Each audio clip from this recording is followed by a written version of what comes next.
Spielberg's film of Alice Walker's The Color Purple reignited controversy surrounding the author's depiction of black men. While the film received critical acclaim, including 11 Academy Award nominations, Walker was conflicted by its success. 10 years later, she reveals the private and public difficulties she faced during the filming of her Pulitzer Prize-winning novel. I'm pleased to have her here to talk about this book, The Same River Twice, Honoring the Difficult. Welcome. Thank you very much, Charlie. I'm very happy to be here. Well, I'm happy to have you here. It's hard for me not to smile at you because of all the wonderful appearances that you have had on this program. So, well, I smile back. You did. That helps. It does help. Why did you want to do this, write this book, and go back over your involvement in that film? Was it to set the record straight? Was it to say things you hadn't had a chance to say? Was it somehow to go back and make some amends for what might have been impressions at that time? Well, a little bit of all of that. But actually, I had done 5 years of work on female genital mutilation, writing about it, making a film, and then writing a book about making a film. And I was very tired. So I took myself to the country, and I decided to give myself a sabbatical. I like to say that as a woman of color, every 7 centuries, I deserve a sabbatical.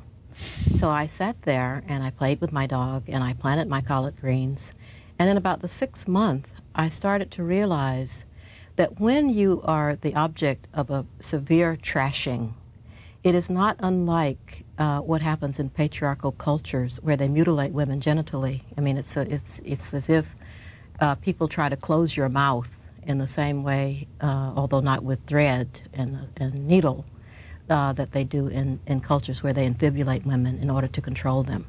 What you were upset about with respect to the filming of The Color Purple was that the movie did not,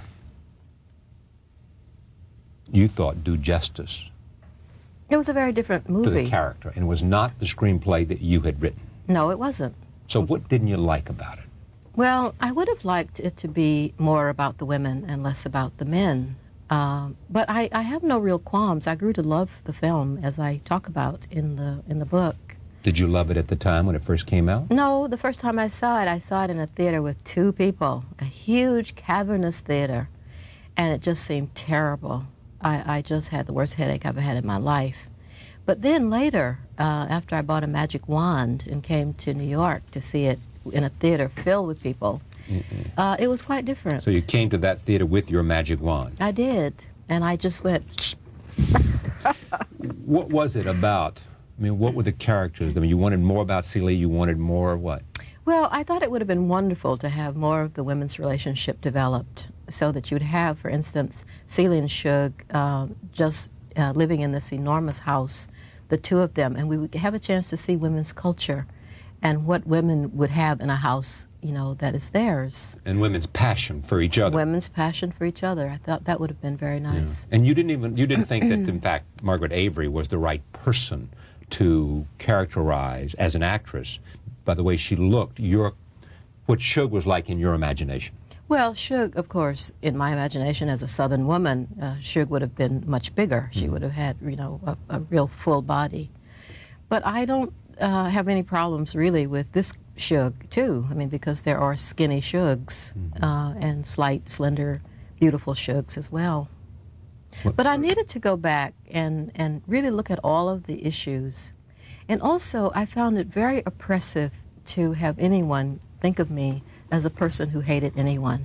Especially men. Especially anyone. But yes, especially black men. Yeah, that was what seemed to drive you.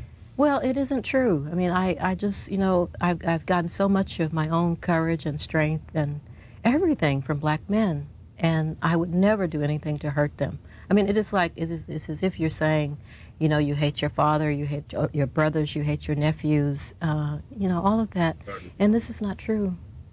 Did you receive criticism from within the African American community because of they looked at this film and said that's what she thinks of black men, and therefore?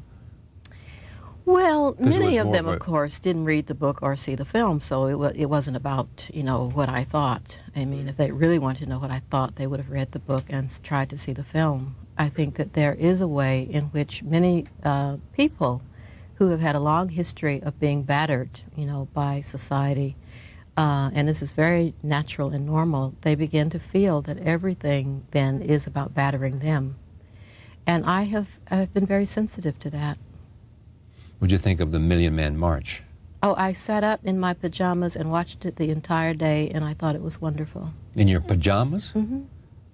Why were you in your pajamas for the entire day? Well, because it came on very early, in California. Oh, that's right. You were in California. You were up in San Francisco. Where's it? Mendocino. And furthermore, I had to have my television set repaired in order to watch it because it had been on the blink for months. And you listened to all those speeches? Yes, every one. Because I wanted to know what black men are saying, to each other, which is the most important conversation, and then to everybody else.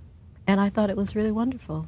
Did you see where in the news yesterday Farrakhan is over visiting Nelson Mandela? Oh, really? Yeah. Well, he should visit wherever he Nelson likes. Mandela said to him, let's make sure that there's no racism or anti-Semitism in what you believe in. Yes. That's what Mandela said to absolutely. And Farrakhan. that is what happens when you can talk to anyone. That means that anyone can then give you the benefit of their experience and their wisdom. And as we know, Mandela has lots of both.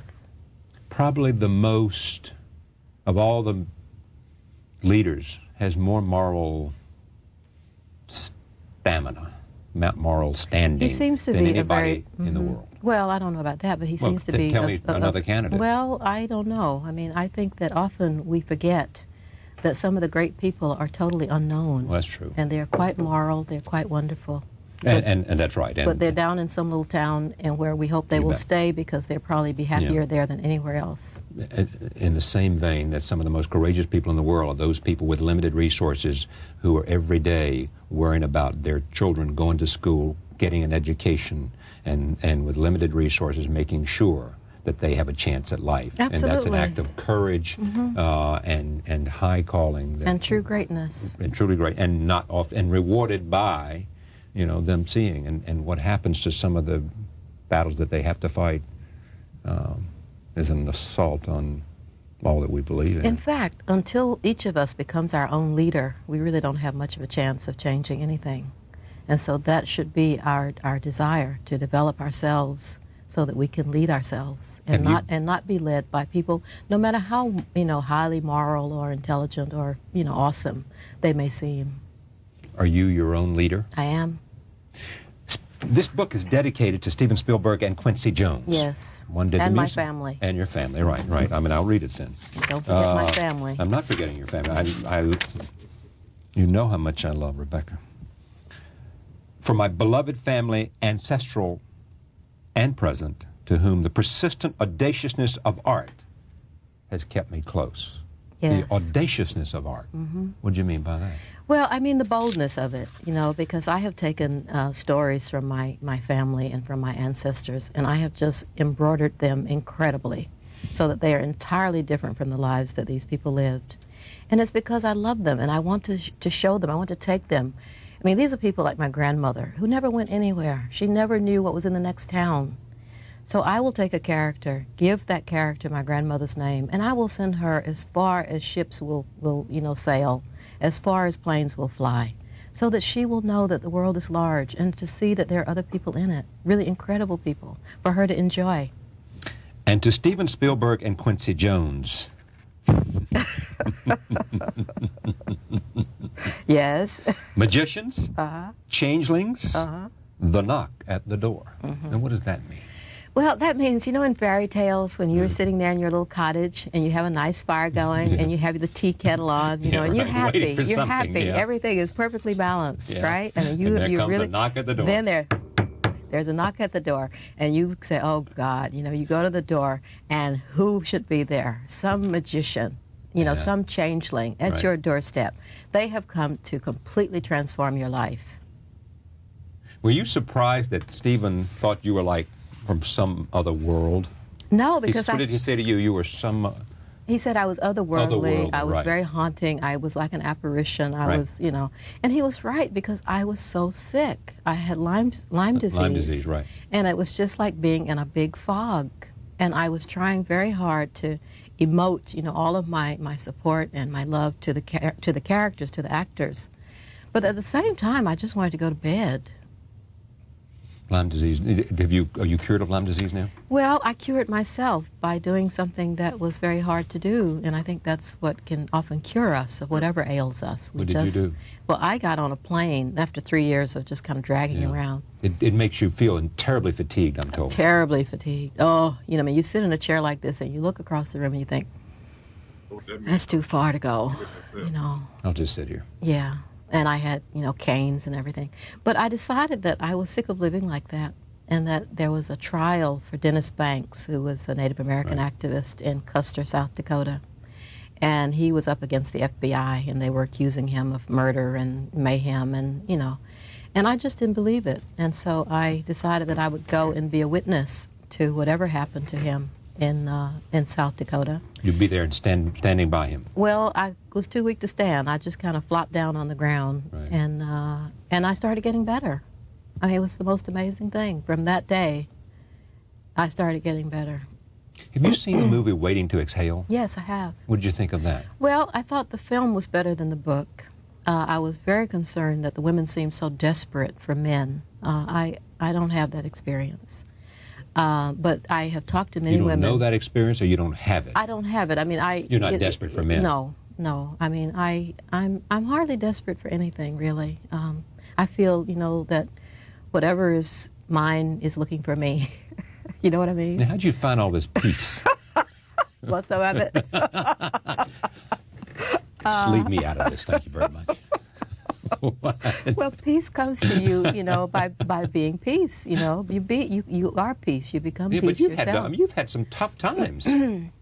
Yes, you have. I mean, I know a little bit about your personal life. Well, I know, but and a little bit about your personal life in this book. Yeah, a lot of it. Yeah, exactly. But apparently, you see, when we do encounter the difficult things in life, rather than running, we can get to a place, you know, in ourselves where it is pretty peaceful.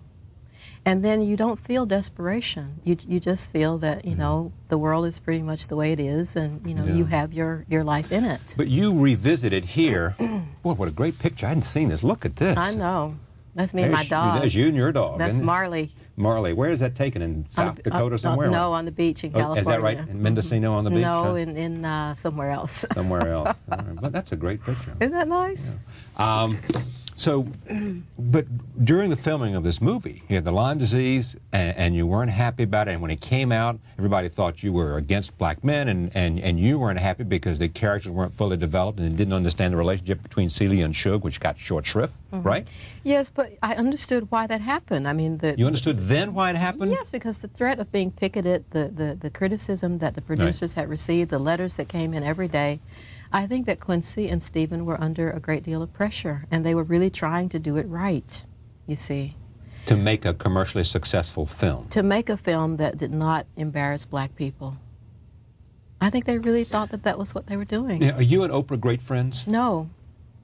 Do you like her? Oh, I like her very much. I think she's a wonderful person. Just have never become great friends? No, because we just have very different lives. I don't think anybody has a life like Oprah. Right. Nobody has that much money, or no one has that much. But I think she's also incredibly creative. She's a great spirit. Yes. She's hitting on, as they would say in my neck of the woods, she's hitting on all cylinders. Yes, she is. You know.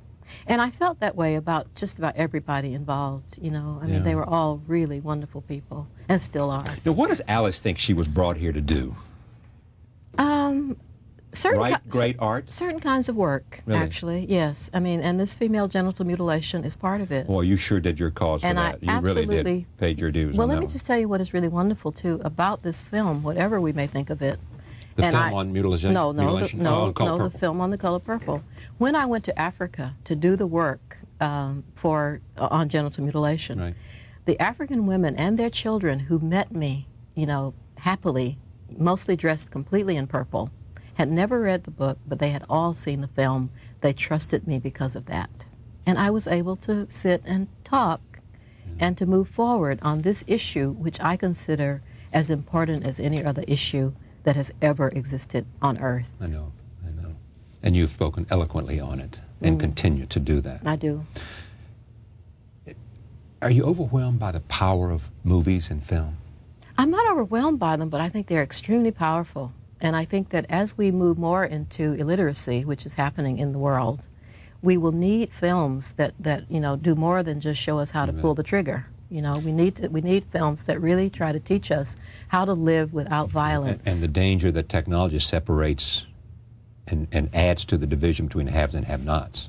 Because the technology is expensive.